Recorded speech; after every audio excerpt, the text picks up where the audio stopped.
it's just sewer.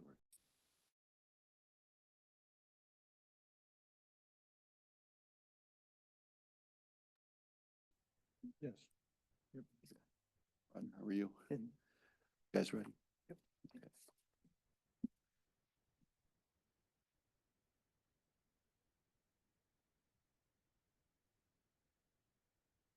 Good evening.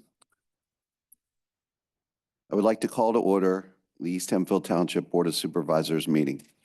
Tonight's meeting has been advertised to be held in person and online using Zoom with login and call information posted on our website. Tonight's video and audio is being recorded. For tonight's meeting, Robert's rules will still apply, and the meeting will be run by the chairman, who will be assisted by an employee managing the Zoom site. During the meeting, in order to offer comment, you must be recognized by the chairman. East Hempfield Township public comment rules will apply for all public comment. You must be a resident or a business owner in the township to speak. You must identify yourself by name and address before speaking and sign the guest log for meeting minute purposes, or follow the chat procedure already discussed for Zoom attendance. Comment is limited to 3 minutes and must be about the agenda item being discussed, with the exception of public comment for non-agenda items. No action will be taken on any non-agenda item of a non-emergency nature during the public comment period for non-agenda items. All comments should be directed to the board. We will now move on to our first agenda item. I ask you to join me and rise for a moment of silence, followed by the Pledge of Allegiance.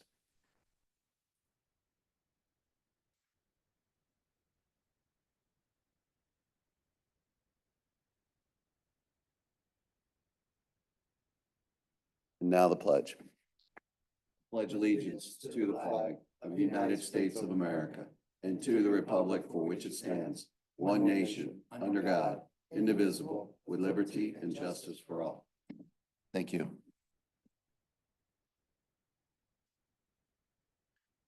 Okay. Up first, we have our consent agenda. These are housekeeping items, very routine in nature. Are there any comments on the board in reference to the consent agenda? No. None. Okay. Hearing none, we're going to split it up into, actually, we're going to make it one motion. Is there a motion to approve consent agenda items A through D? So moved. Okay, motion from Mr. Bennett. Is there a second? Second. Second from Mr. Brubaker. All those in favor, please signify by saying aye. Aye. Any opposed? Motion carries 4-0. Thank you. Mr. Chairman, just real quick, we have been having some issues with Zoom being able to hear you all. So if you could just make sure your mics are pulled close to you and that you're speaking into them, that'd be helpful for our members on Zoom. Okay. Up next, we have action items 3321 Columbia Avenue. So this is a routine ask. We have the township's 537 plan, which lays out where the sewered areas of the township will be.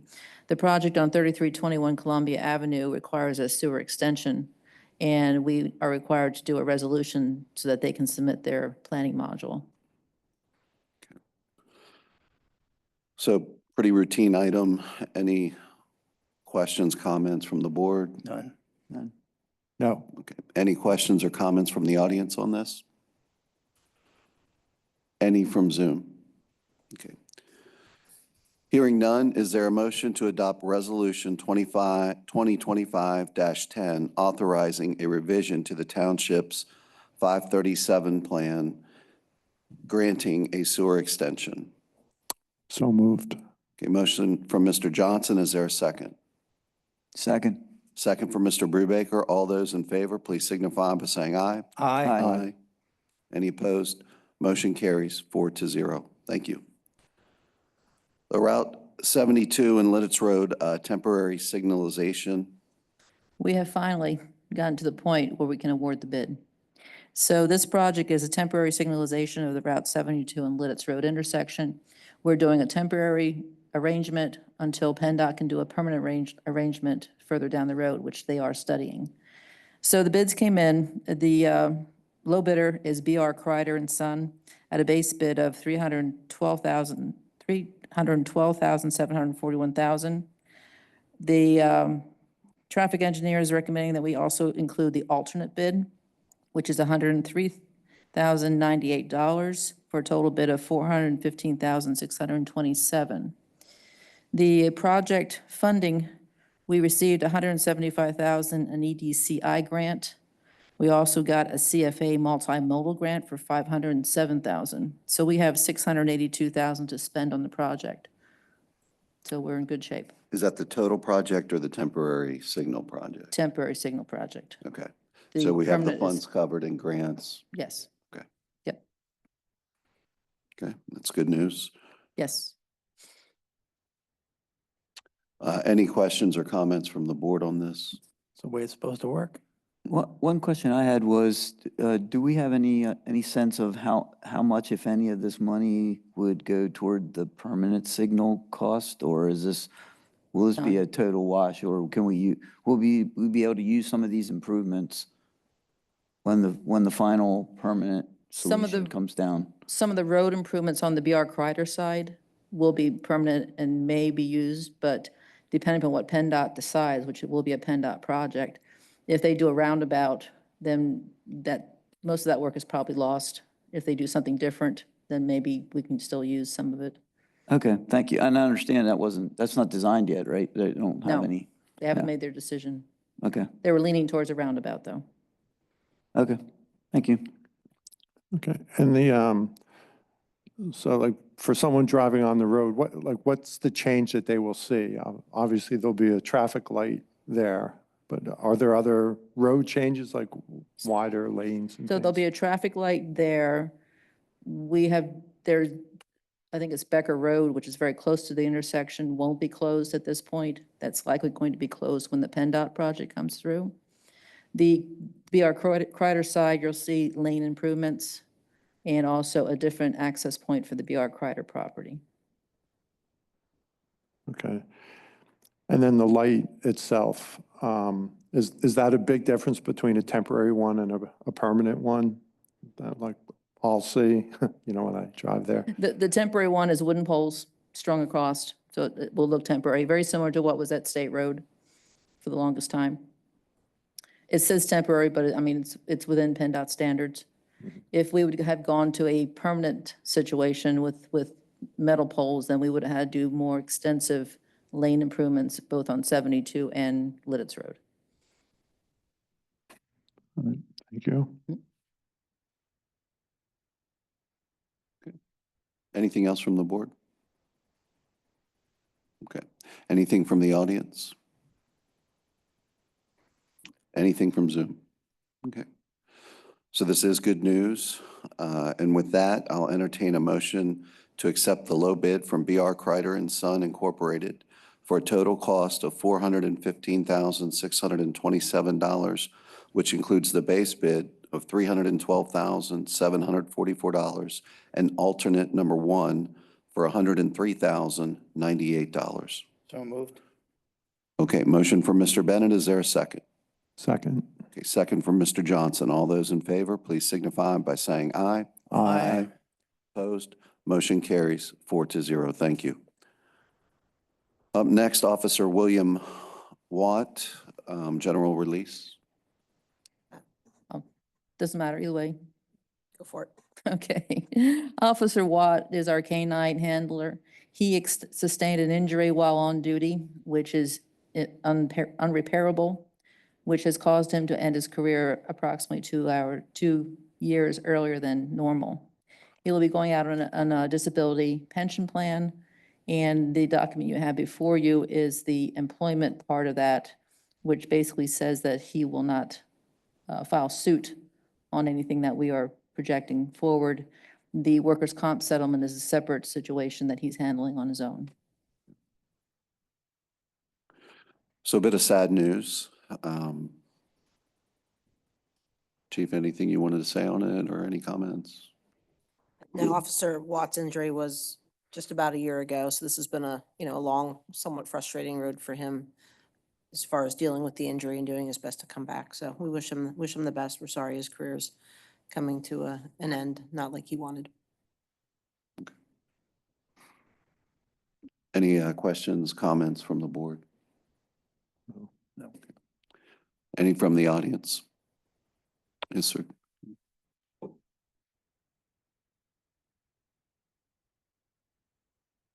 Fred Canaro, 109 Clover Circle. Yeah, I'm saddened by that news. So what happens to the dog police chief, the police officer relationship now? What happens going forward? The dog will be retired and will be sold to Officer Watt per a contract that we have for $1. My understanding is Tundra's been okay with the transition to civilian life, so.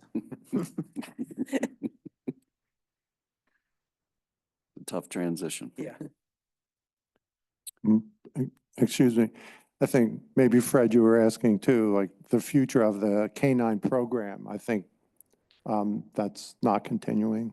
We have some other department and staffing needs that need to be addressed before we address that matter, but at this point in time, it's not going to be something that's filled immediately. We'll have to decide the future down the road. Thank you. Have any comments from Zoom, questions from Zoom? Okay. Hearing none, is there a motion to authorize signature on Officer William Watt's general release to facilitate his full disability status? So moved.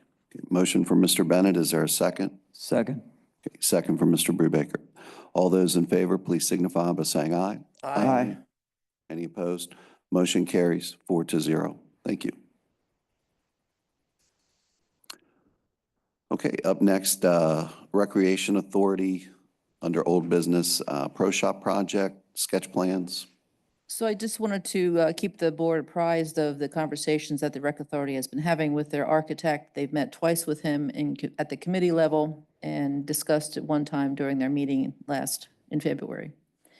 This is the current configuration that we're looking at. The very white building on the left is the new Pro Shop. It's over top of the existing barn. The barn would be removed.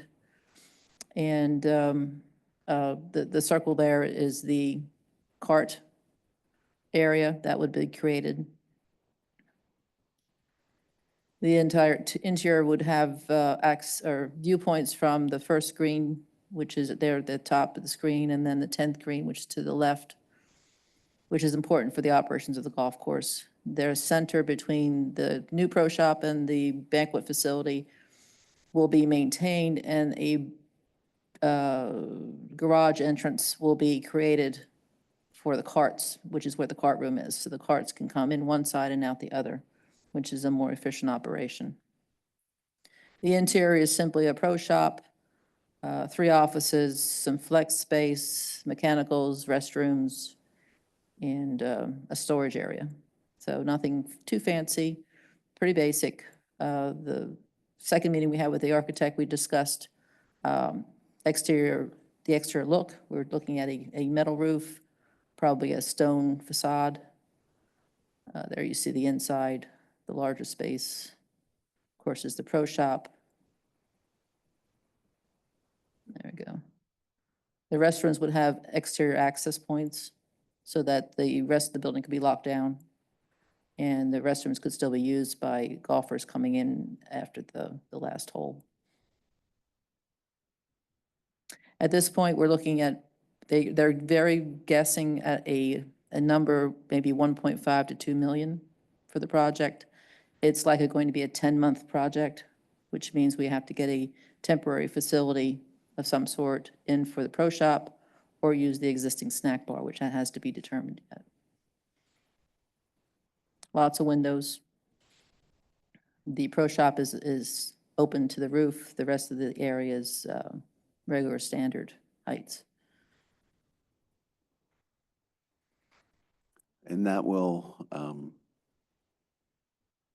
be covered under the Recreation Authority's budget and. The plan would be to get a loan. Okay. But they would probably, well, they do need your endorsement of the debt service. Good, exciting stuff. They're excited. We're using Cornerstone Architects, so they're doing a good job for us.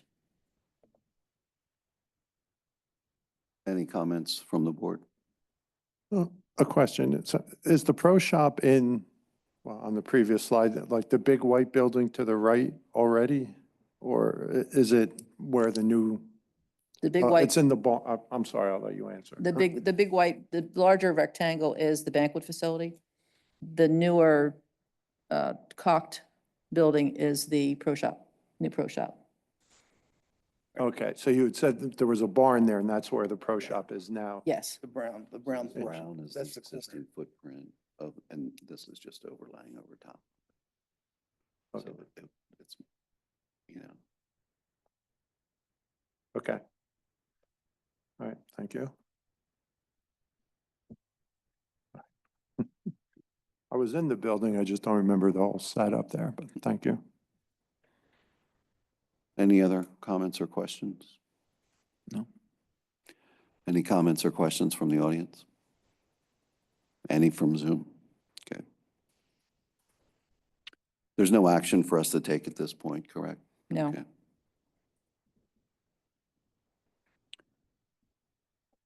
So the 2024 East Hempfield Police Department Annual Report.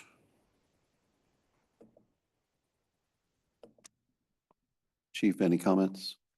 This is a yearly document that we put together, just highlighting crime trends, UCR stats through the township, as well as traffic accidents, so on and so forth. We did have a reduction in our Part 1 and Part 2 from 2023, which moving in the decrease is always a positive thing in our world for crime stats. So. Any questions from the board on this? No real questions. The chief does a good job providing a detailed report of everything that's really going on in the township from a police standpoint. I guess personally, I also think we do a great job with our school resource officer. As everyone knows, this year we were asked to provide a second officer, which is in the works and we're going to do. I think that because this is an important program for us, would there be a way where you could give us trends of what's going on in the high school, similar to what you do? I'm not in as much detail, but similar to what you do for just other types of criminal activity. So that we get, as we get approached to increase perhaps even additional resource officers, we have a trend of how the activity is going. Sure. Rather than just, this is great, it's a 1 year picture. But if we could go back maybe 2 or 3 years, see what has been done in the past, I don't know if you can, but, and then continue the trend out. Sure. So that when we're asked again about a need or provide another officer, we'll have some good information to make that decision on. Sure. So just to clarify 2 things.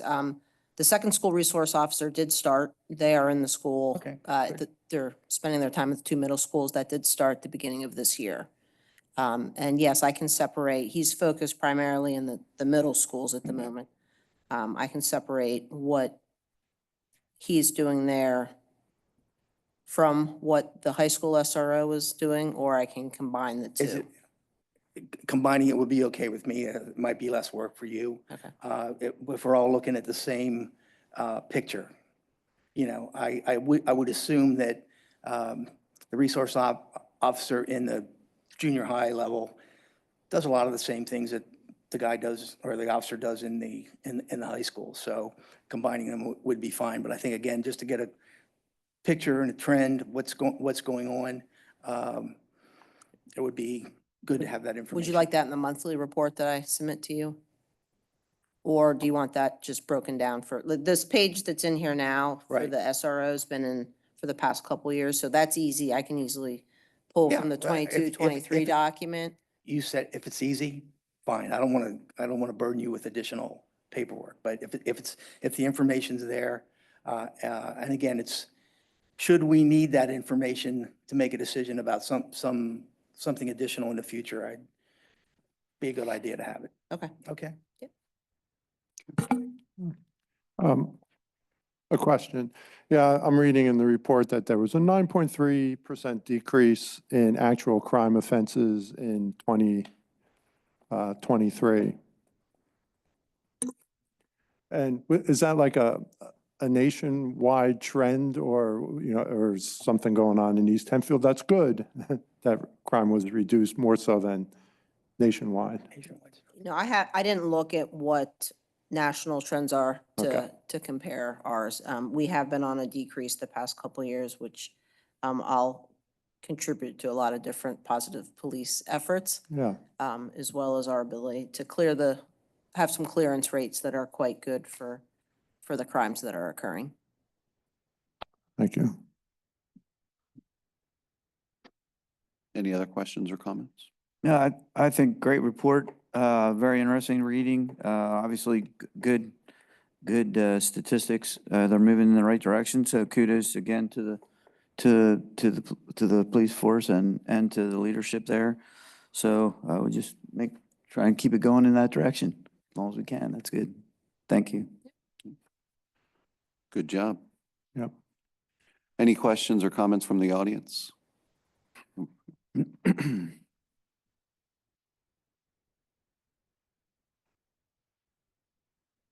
Fred Canaro, 109 Clover Circle. Just to address your question about school statistics, there's actually a place out there that was near and dear to my heart when I worked there that I had to do reporting every year. It's the Safe Schools for Pennsylvania Information Management System. If you go to safeschools.pa.gov, you can go in there, pick any district, and you can go in there and find year by year what was done, how many times by each individual school. So I don't know if that's something that you're looking for specifically, or you're just looking for stuff specifically related to the SRO. But that's all out there, except it's usually about a year behind. But it's something that every PIMS administrator knows about and every poor police chief has to know about. Thank you. Thank you. Thank you, Fred. Anything from Zoom?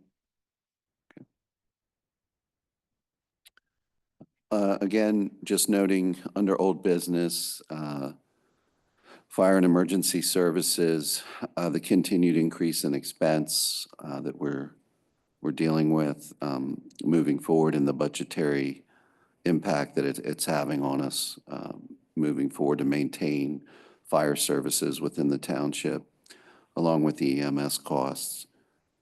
Just trying to make sure that the residents are aware, that we're facing this, and that expenses are far out exceeding normal inflation. And it's been a tough issue for us to solve going forward. So we're going to have some tough decisions in the fall to make, it looks like, and again, to be continued on that. Did anyone want to comment on that, on the fire and EMS? Okay. I mean, the only comment I would make is perhaps if we could provide some statistics on the changes that we've seen last year, this year, and what we're looking at in 2026. Some harder numbers. The numbers, I mean, we've reviewed them. They are pretty dramatic, I would say, in terms of the future need that we're going to have. So I think some hard numbers in association with this report would be appropriate, if we can. Sure, I Yeah. think I would agree. Yeah, and I agree with that too. And since I'm on the public safety, Scott, we could talk about this offline, but if you'd like me to work with the township, if we all agree, then I would. I agree with what Mr. Bennett said. I'd like to see actual numbers. So I volunteer to put that together, but we can talk offline about the best way to do that. Sure. Oh. Any comments from the audience in regards to this or Zoom? Okay. Any new business tonight? Any public comment tonight? Any from Zoom? Okay. Managers report. So Centerville Road, you see at the bottom of your agenda, is just a reminder that this is the weekend for the improvements to the rail crossing at, on Centerville. The roadway will be closed, so avoid the area at all cost. Old Roystown Road Bridge Project, as the weather breaks, we should be hearing some more about that and closing that project out. The zoning hearing board with the Colebrook validity challenge, we still have ongoing negotiations. The attorneys are talking and waiting for some plans to come through. As soon as that happens, there'll be another exec session to discuss. We talked about the Route 72 on Lidditz Road. Her Park Phase 2, also again, when the weather breaks, probably the end of March, beginning of April, they'll be out there for about 2 more weeks to finish up the parking lot and the stormwater basin that has to go in, and that project will be finished. The Noldora Park, we did not get the funding from the High Foundation, but I can tell you that so far the project has just over 1.2 million available within the township budgets and grants. Right now, we're sitting on a firm quote from Lobar for just shy of $1 million. So we have sufficient funds to do that project. We are in negotiations with Lobar to look at their detail and potentially lower that number. I have yet to meet with the engineer and Lobar to understand what they actually reduced. But right now, it's just shy of 800,000 that they reduced it to. Which means that the difference, we have money to cover the engineering work and also playground equipment, which was not included in the Lobar quote, and is an integral part of the DCNR grant that we got awarded. So we have to do that of some way, shape, or form. The Church and Knoll Park project, I'm waiting for a cost estimate for Phase 1, which is 1 baseball field and parking, partial parking, the berm, and I believe the playground, is in that, and the pavilion are in that. So once I have that, we'll have a discussion with DCNR folk to see if they would be willing to accept a grant from us and see what we can do for grant funding for that. I did connect with the GSM people regarding a RCAP grant. They owe me another version of the draft agreement. Once I have that, I'll share that with the board. Talked about the Recreation Authority, a couple of things that were not in my provided report. The Route 283 in Spooky Nook. The developer is positioning himself to start working on that in the near future, and he is going to be doing evening work. So it'll be 3 days, 12-hour days, 3 days a week. We will have more information on that, and Diane is in contact with them in terms of emergency management to make sure there's no impact. Good news, the real estate transfer tax for February, we had a major transfer of tax. We're getting in $201,000 for the month of February. There was two major transfers made. One was the Dutch Gold at 31 million. So that helps our goal of $1 million in our budget. Since Mr. Kennard is here, I'll let you know, in case you aren't aware, the solicitation ordinance will be on our agenda for next month, or next meeting, the 19th, for adoption. Diane and I did attend the county planning meeting for traffic safety. There's a new initiative they have to address traffic safety and attempts to do a Vision Zero type of plan, similar to what the city has used, to reduce the severe and fatal accidents in the county. That should be done within the next couple of months, and hopefully will then set the stage to provide safety funding through the MPO for projects. The end of the report, unless there's questions. I have none. Yeah, the GSM, you had said there'd be another draft of the agreement. Is it different than the previous agreement that was, are things changing in it? I had a difficult time agreeing to the agreement the way it was written because it didn't define the 3-year term.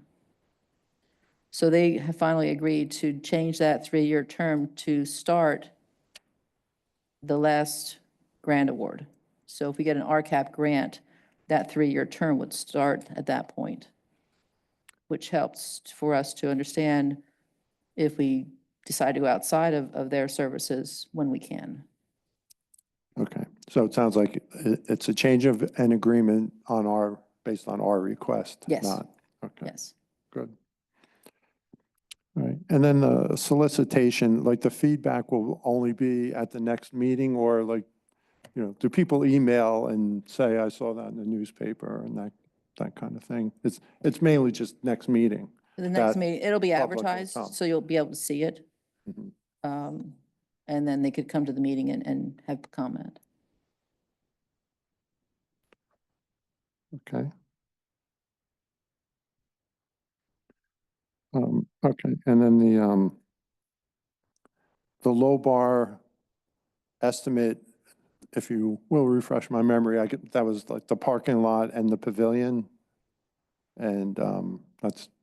The low bar, Yeah, back on For no no door- door, yeah, for I'm no sorry, door, jumping all over. it's actually a quote, so we could actually accept the quote. And it's for the whole project except for the playground equipment. So they would put the playground in terms of surface, put the parking lot in. They just wouldn't put the equipment in. Also put a pavilion. Okay.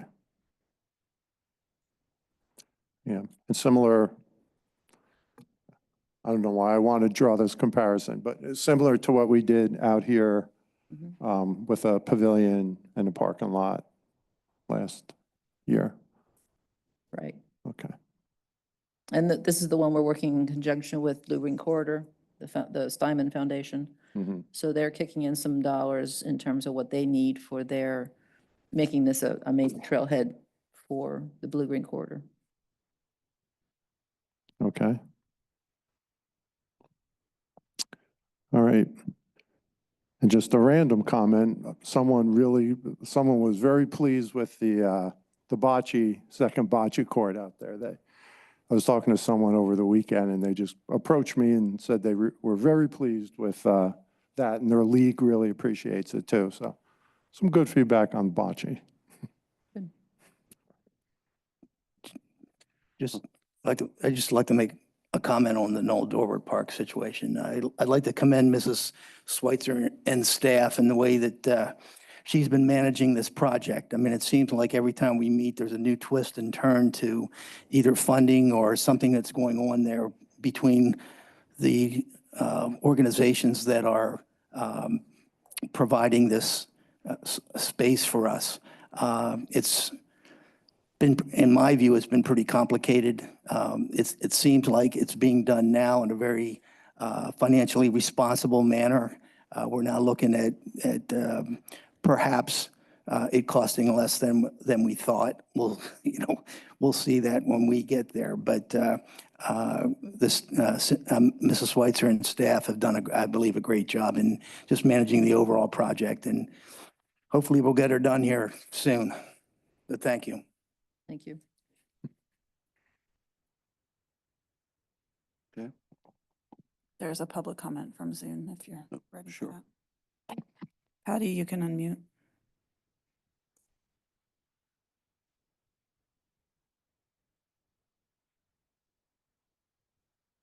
Okay, can you hear me?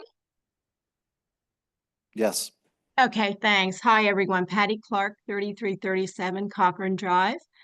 I just wondered if, just kind of looking ahead, you've been talking about the, earlier in the meeting, the emergency services costs going up quite a bit. Looking ahead, you were saying in the fall, it's going to be a kind of a lot of decisions to make. I guess I'm just a little bit concerned and about maybe some of the costs going towards recreation when a lot of the like basic things that the township needs are very costly and possibly increasing in costs. I realize that it's great that we're looking for grants for the Nolt Road Church Park, the new park. and also, for other parks, getting grants to pay for things. But I wonder if any work has been done to kind of project the costs in maintaining especially the new park. Living right here near that area, I live in the Chatelaine neighborhood. And over the warmer weather, I have noticed the maintenance that's been happening already in that area to maintain the turf fields. I'm assuming the guys cutting that lawn, they're coming over from the golf course and just extending their work over into that area. But I mean, they're spending hours taking care of that new turf grass already. I've been seeing the surveyors out in the area, doing their work. I'm sure that's costing the township as well. So just wanted to ask if any work is being done to kind of project future costs in maintaining the park. And, kind of weighing that against other costs that are, as you mentioned earlier, are going to be increasing for the residents. So good question.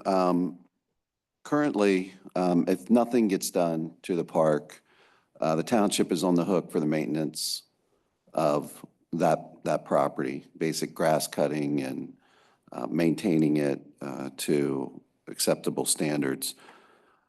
Once some or all of it gets developed, which again, most likely is going to be years down the road for all of it to be developed, depending on the different entities that are utilizing the park, they will be responsible for the maintenance of their section or their area. We've not done any long-term look, to answer your question directly, at what the maintenance of that will be.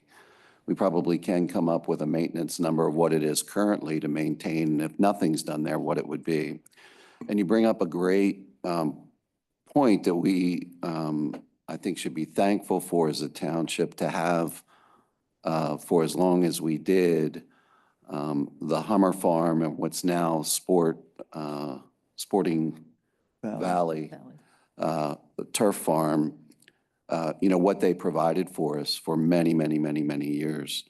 They've been a great neighbor to the township and a great asset to the township.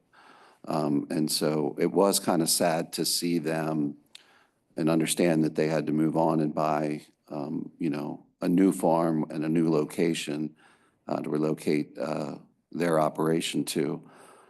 But they've been really a great neighbor and has saved the township, thousands and thousands of dollars over the years.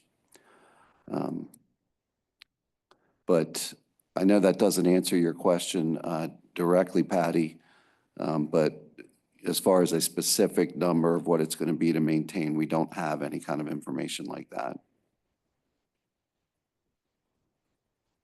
Nice. Jump in here. I would also add that, any park that we have or any park that we develop, there obviously will be some long-term maintenance that will need to be done, and that will always have to be figured into the township budget process. As far as the Church and Nolt Road Park project itself, we are going after, the way this municipal financing works in most cases is that Church and Nolt Road Park is a recreation facility. Within the state government, there are certain grants that are available for that type of project. We compete with other municipalities for that money, and we may get it, we may not get it. But we do want to compete for that. That's the important thing. Same thing can be said with our fire and emergency services. While we do pay for a significant piece of the emergency services facilities that we have here in the township, when we look to buy a new piece of equipment, or we look for grants in that particular area to help us fund that process. It's something that I believe we're blessed. We've got staff and a township manager who knows how to go after, knows when and how to go after the projects as they present themselves for us. So again, I say there's different buckets for all of these projects. We compete against other municipalities and both in the recreation area as well as the emergency services. So, and we'll continue to do that, and I think we'll continue to do that effectively. So that again, the residents aren't overly burdened by any of the facilities or any of the services that we have to provide. We really try to provide township services in the most efficient manner possible. And again, that's pretty much the process that we're left to sort of manage. So again, thank you for your comment. And I'm just going to further add to that one more thing. Any property that the township owns, there's going to be maintenance costs in it, whether it's simply a building or whether it's open space. In this particular area, if we want to continue to own it, we're going to be on the hook for maintaining it, just like Noel Dorwood Park, just like where we are, this facility here, Amos Herr Park. There's going to be costs associated with owning the property. So I think by and large, the residents want the open space, and I think they're happy with the cost. And to be clear, the cost drivers that we're talking about are in the millions of dollars, not the thousands of dollars that we're talking about for the fire services going forward. So just to make sure, Patty, we're talking tens of thousands of dollars, for the maintenance of the park. The drivers for a new ladder truck, I mean, we're in excess of $2.5 million for a fire truck. Those are the kind of costs that we're talking about, just so you're aware of the significant difference from the dollars that we're talking about.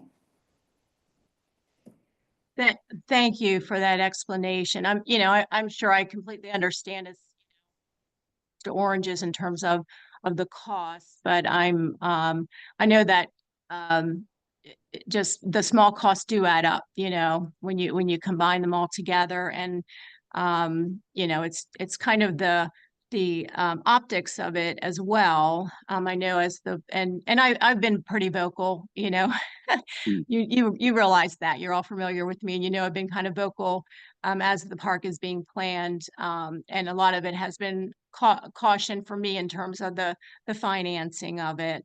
But I'm a very fiscally conservative person, and kind of feel like basic health and safety is the priority for the residents. And when it comes to, I'm sure I'm envisioning you guys are we're kind of heading into possibly a tax increase, due to some of these increasing costs. And it's just the timing of things is kind of not ideal for, starting a new park.